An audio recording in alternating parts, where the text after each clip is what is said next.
اسلامی ریاست میں خوب سمجھ لیں، حکومت کا کام لوگوں کے پیسوں کی حفاظت کرنا ہے، لوگوں سے پیسے چھیننا نہیں ہے۔ ٹیکس اتنا لینا جائز ہے کہ اس اصول کے تحت کہ بڑے مفاد کے لیے چھوٹا نقصان، اجتماعی جہاں فائدہ ہوگا نا وہاں۔ اس کی مثال ایسے جیسے دیکھو گلی میں ایک سڑک بننی ہے، یہ ابھی ہماری گلی میں 2 گارڈ رکھے نا، چوری چکاریاں بہت ہو رہی تھی، اب گارڈ رکھے ہیں تو ان گارڈوں کی تنخواہ ہر گھر سے لی جائے گی نا، تو یہ ٹیکس جائز ہے کہ بھائی یہ گارڈ کے مصارف محلے والوں نے پورے کرنے ہیں، یہ چور چکے سے بچنا۔ اب اگر اس میں کوئی ایک گھر کہتا ہے میں نہیں گارڈ کی تنخواہ دے رہا، بھائی تیرے باپ کو بھی دینی پڑے گی، کیونکہ جب سب کے لیے رکھا ہے تو آپ کو بھی دینا پڑے گا۔ تو ایک گارڈ کی تنخواہ میں ہر گھر سے آپ تھوڑے تھوڑے پیسے لے کے، اس میں ریاست کا کوئی فائدہ نہیں ہے بلکہ گلی والوں کا فائدہ ہے، تو آپ نے کس کو پکڑا دی؟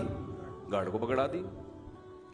اس حد تک ٹیکس تو ٹھیک ہے، یا کوئی روڈ بنانا ہے سب کے مفاد کے لیے، اور اس میں بھی شریعت پہلے حکومت کو یہ کہتی ہے کہ پہلے آپ دوسرے، کیونکہ ٹیکس شریعت کے مزاج کے بہرحال خلاف ہے یہ، کیونکہ حکومت کا کام لوگوں کے مال کی حفاظت ہے، لوگوں کا مال لینا نہیں ہے۔ حکومت کا کام ہے کہ جتنے لوگ کما رہے ہیں نا وہ ببانگے دہل گورنمنٹ کو بتائیں ہم اتنا کما رہے ہیں، ہم نے کمایا ہے، یہ ہمارا ہے، تو گورنمنٹ کہے گی آپ کا ہے، اب اس کو کوئی لے نہیں سکتا۔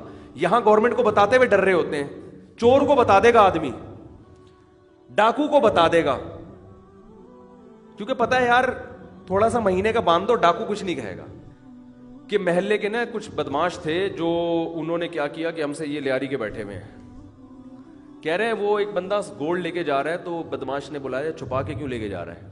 کہا سر وہ چوری نہ کر لے، کیا جب ہم یہاں بیٹھے ہوئے ہیں تو ہمیں ہر مہینے اتنا دے دیا کرو، اس کے بعد کوئی تمہارے مال کی طرف نظر اٹھا کے نہیں دیکھے گا۔ وہ بھی کم لے رہے ہوتے ہیں ڈاکو بھی، یہ بتا رہا ہوں۔ جو گورنمنٹ لے رہی ہوتی ہے نا، اور اس کے بدلے میں دے کیا رہی ہے؟ گٹر کے ڈھکن کھلے ہوئے، سڑکیں ٹوٹی ہوئی، علاج کا بیڑا غرق۔ کسی گورنمنٹ ہاسپٹل چلے جاؤ، آدمی کہتا ہے روڈ پہ تڑپ کے مر جاؤں اس ہسپتال سے بہتر ہے، جو حالات چل رہے ہیں وہاں پہ۔ اور جو دنیا میں، ہاں تو اسلام کیا کہتا ہے؟ سب سے پہلے یہ کہتا ہے کہ لوگوں کے مال کی گورنمنٹ کے ذمہ حفاظت ہے۔ حفاظت جب ہوتی تو لوگ اپنا مال بتاتے ہوئے خوش ہوتے۔ لوگ کہتے ہیں ہاں بھائی یہ اتنے پیسے میرے اکاؤنٹ میں میرے ہیں، اب بتاتے ہوئے ڈر رہے ہوتے ہیں یار چوڑے میں آ جائیں گے۔ دوسرا کام، گورنمنٹ اگر لوگوں کی اجتماعی ضرورت پوری کرے گی نا تو سب سے پہلے ملکی وسائل اختیار کرے گی۔ سمجھتے ہو؟ کسی کی شخصی زمین سے نہیں نکال سکتی کچھ بھی۔ آپ کی شخصی زمین سے جو نکلا، اسلام کیا کہتا ہے؟ کس کا ہے؟ آپ کا ہے، وہ گورنمنٹ کا نہیں ہے۔ اسلام شخصی ملکیت کا قائل ہے کہ لوگوں کے لیے، یہ جو کہتے ہیں نا جمہوریت لوگوں کے لیے، یہ لوگوں کے لیے ہوتا نہیں ہے، نام ہے لوگوں کا۔ اس سے وہ آمریت 100 گنا اچھی ہے جو بادشاہ ہو لیکن لوگوں کے مال کا محافظ ہو اور اپنی تنخواہ بہت زیادہ لے رہا ہو، وہ پھر بھی ایک تک بنتا ہے اس کا۔ یہ جو ہمارے یہاں سڑا ہوا نظام مسلط ہے، اس نے تو بیڑا غرق کر دیا۔ تو پھر وسائل پوری کرے گورنمنٹ کہاں سے؟ خزانوں سے، جو حکومت کے پاس وسائل ہیں۔ پھر حکومت تجارت کرے، لوگوں کو سروسز دے، ان سے پیسے کمائے۔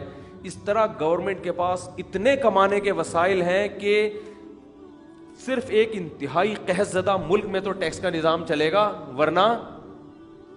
ورنہ ٹیکس کی ضرورت خلافت عثمانیہ کتنی بڑی تھی، 5 روپے ٹیکس نہیں لیا جاتا تھا اس میں، حالانکہ نہ پیٹرول دریافت ہوا تھا اور نہ کوئی یہ جو آج کل اتنی ترقی ہے یہ بھی نہیں ہوئی تھی، 1 روپے ٹیکس نہیں تھا، بجائے کہ وسائل اتنے، اپنے ہی وسائل استعمال ہو رہے ہیں۔ اس کے بعد بھی اگر نہیں بنتا تو پھر گورنمنٹ ٹیکس لے گی ہر ایک سے، اس کی آمدن بھی دیکھے گی، اس کے خرچے بھی دیکھے گی۔ حکومت یہ نہیں دیکھتی اس کے ایکسپینسز کتنے ہیں، اس کی اولاد کتنی ہے، یہ کتنے لوگوں کو کھلا رہا ہے، اس کی ذمہ داریاں کیا، یہ گورنمنٹ نہیں دیکھتی۔ گورنمنٹ یہ دیکھ رہی ہوتی ہے اتنا کما رہا ہے تو اس پہ ہمیں اتنا دو۔ ابے بھائی جب وہ اتنا کما رہا ہے تو جن پہ خرچ کر رہا ہے وہ اسی قوم کے ہیں نا، صحیح ہے نا، تو یہ تو آلریڈی کر رہا ہے خرچ سارا گند، کیونکہ اسلام نہیں ہے تو اب ہر چیز پہ لیبل لگا لیا ہے اور عدل کا، حالانکہ وہ عدل نہیں ہے۔ پھر بھی ٹیکس دیا کرے، ورنہ ملک اس، میں کوئی ٹیکس سے روک نہیں رہا آپ کو، میں تو بتا رہا ہوں نظام گندا ہے۔ ٹیکس دینے کا مشورہ اس لیے دے رہا ہوں کہ یہ نہیں دیں گے تو اور گندا ہو جائے گا، کوئی اچھا نہیں ہونے والا۔